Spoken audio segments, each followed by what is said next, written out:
So we are given this function y x squared plus 1 to the power of x. We need to find dy dx, or the derivative of this.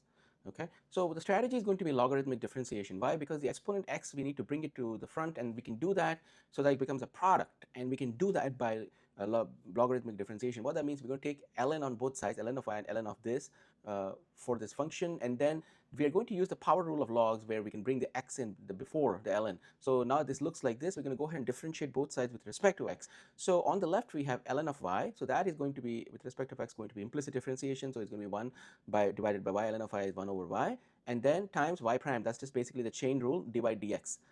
So on the right hand side, of course, we have just a basic product rule. We are going to differentiate the x first, and then this we're going to write as a product, and then we're going to differentiate the ln x squared plus 1, and then write x as a product. Okay, so this gives us 1, and on the right hand side we have a chain rule happening. So we have x squared plus 1 is 1 over x squared plus 1 times, and this is going to be 2x. Okay, the x squared plus 1, when you apply the chain rule, is going to be 2x, the inner and the outer being this, and the inner being the x squared plus 1.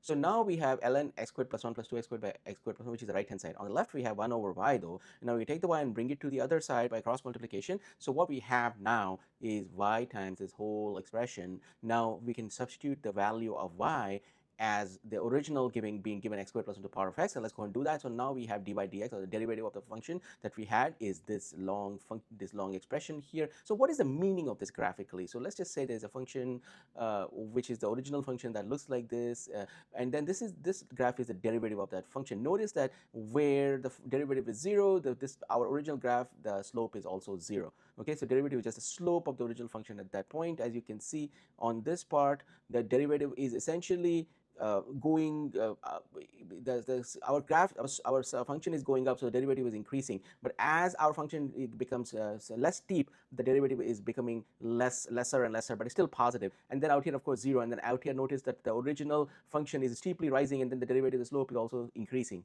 Okay, all right. So if you have any questions, let me know in the comments below. I'll talk to you next video. Have a nice day. Bye.